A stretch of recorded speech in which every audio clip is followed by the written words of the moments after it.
Hello दोस्तों, फिर से आप लोग का हमारा यूट्यूब चैनल पर स्वागत है। डीएलएड, बीएड जैसे महत्वपूर्ण परीक्षा के लिए मैं फिर से कुछ महत्वपूर्ण सवाल इतिहास से जुड़े मैं अपलोड कर रहा हूँ। इतिहास में मध्यकालीन इतिहास से जुड़े पाल वंश का कुछ सवाल अपलोड कर रहा हूँ, जिसके पूरे चांसेस है आने का। पहला सवाल है, पाल वंश का सबसे बड़ा योगदान क्या था? ऑप्शन ए शिक्षा, कला और बौद्ध धर्म का विकास। ऑप्शन बी केवल युद्ध। ऑप्शन सी केवल व्यापार। ऑप्शन डी केवल मंदिर निर्माण। इसका उत्तर ए होगा शिक्षा, कला और बौद्ध धर्म का विकास। आप देख सकते हैं उत्तर भी साथ में लिखा हुआ है, आप आसानी से इन्हें याद कर लीजिएगा। क्वेश्चन नंबर 2, विदेशियों को बुलाने का उद्देश्य क्या था? ए शिक्षा और विद्या का प्रचार। बी केवल युद्ध। सी केवल व्यापार। डी केवल मंदिर निर्माण। इसका उत्तर ए होगा शिक्षा और विद्या का प्रचार। क्वेश्चन नंबर 3, महिपाल ने किस क्षेत्र में सुधार किया? ऑप्शन ए आर्थिक और प्रशासनिक सुधार। ऑप्शन बी केवल शिक्षा। ऑप्शन सी केवल कला। ऑप्शन डी केवल युद्ध। इसका उत्तर ए होगा आर्थिक और प्रशासनिक सुधार। 4 नंबर, धर्मपाल ने तिब्बत में क्या प्रचार किया? ऑप्शन ए बौद्ध धर्म। ऑप्शन बी हिंदू धर्म। ऑप्शन सी जैन धर्म। ऑप्शन डी सिख धर्म। इसका उत्तर ए बौद्ध धर्म होगा। दोस्तों आप देख सकते हैं यहाँ पर उत्तर भी साथ में लिखा हुआ है, जिसे आप आसानी से याद कर लीजिएगा। और ये सब महत्वपूर्ण सवाल है जिसके पूरे चांसेस है कि बीएड, डीएलएड जैसे एग्जाम में पूछ सकते हैं ये सब सवाल। 5 नंबर, कौन सा युद्ध पाल वंश में महत्वपूर्ण था? ए बिहार और बंगाल का युद्ध। बी राजस्थान का युद्ध। सी पंजाब युद्ध। डी दिल्ली युद्ध। इसका उत्तर ए होगा बिहार और बंगाल का युद्ध। पाल वंश का मुख्य उद्देश्य क्या था? ऑप्शन ए शिक्षा, कला और धर्म का प्रचार। ऑप्शन बी केवल युद्ध। ऑप्शन सी केवल व्यापार। ऑप्शन डी केवल प्रशासन। इसका उत्तर ए होगा शिक्षा, कला और धर्म का प्रचार। क्वेश्चन नंबर 7, पाल वंश में शिक्षा का उद्देश्य क्या था? ऑप्शन ए ज्ञान का प्रचार और बौद्ध धर्म का संरक्षण। ऑप्शन बी केवल सेना प्रशिक्षण।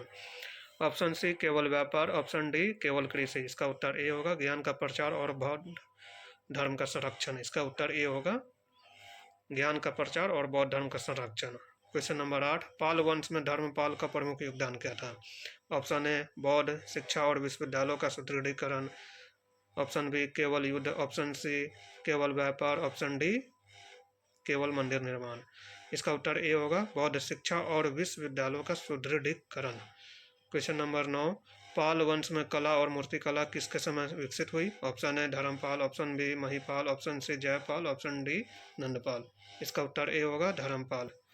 दोस्तों आंसर भी साथ में दिए हुए हैं ताकि आसानी से आप खुद से भी आप इसका नोट भी बना सकते हैं और आसानी से याद कर लीजिएगा। पाल वंश में प्रशासनिक सुधार किसने किए? Option A Mahipal. B Dharmapal. C Jaipal. D Nandpal. इसका उत्तर ए होगा महिपाल। पाल वंश में सेना का मुख्य आधार क्या था? ऑप्शन ए हाथी और घोड़े। बी केवल पैदल सेना।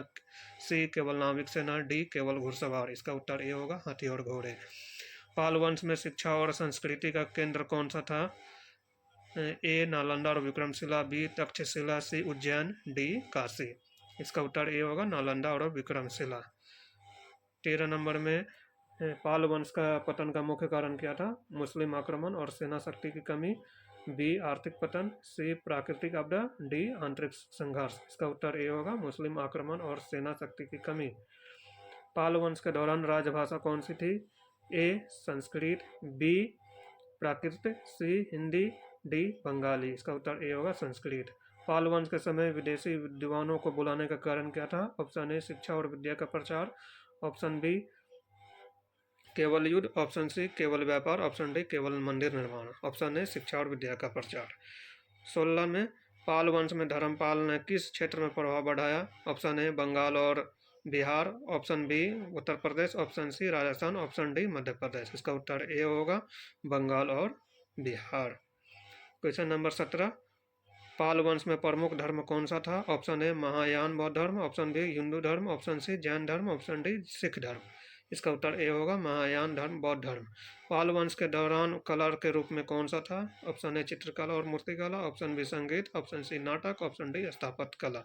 इसका उत्तर ए होगा चित्रकला और मूर्तिकला। पाल वंश के समय सबसे प्रसिद्ध विश्वविद्यालय कौन सा था? Option A Nalanda, B Takshashila, C Ujjain, D Kashi. इसका उत्तर ए नालंदा। पाल वंश में शिक्षा का प्रचार किसने किया? ए धर्मपाल, बी महिपाल, सी जयपाल, डी नंदपाल। इसका उत्तर ए होगा धर्मपाल।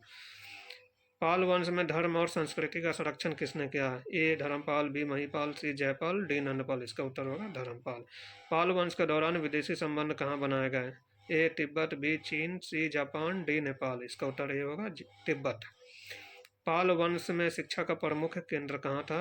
ए नालंदा और Vikramshila, B Takshashila, C Ujjain, D Kashi. इसका उत्तर ए होगा नालंदा और विक्रमशिला। साथ में देख सकते हैं उत्तर भी लिखा हुआ है, इसको आसानी से आप लोग याद कर लीजिएगा। ये डीएलएड, बीएड और भी जो गवर्नमेंट एग्ज़ाम जो होते हैं उसमें इसके बहुत अधिक पूछे जाने की संभावना रहते हैं। और ये दोस्तों ये काफ़ी महत्वपूर्ण सवाल है, इसे आप अच्छे से याद कर लीजिएगा। मैं कोशिश करूँगा कि topic by topics her topic से 40 से 50 सवाल देता रहूँ। और ये देख सकते हैं यहाँ पर टॉपिक भी लिखा हुआ है मध्यकालीन इतिहास पाल वंश। तो ठीक है दोस्तों, तो मैं आपसे रिक्वेस्ट है कि आप हमारे चैनल को सब्सक्राइब, लाइक, कमेंट कर दीजिए। धन्यवाद।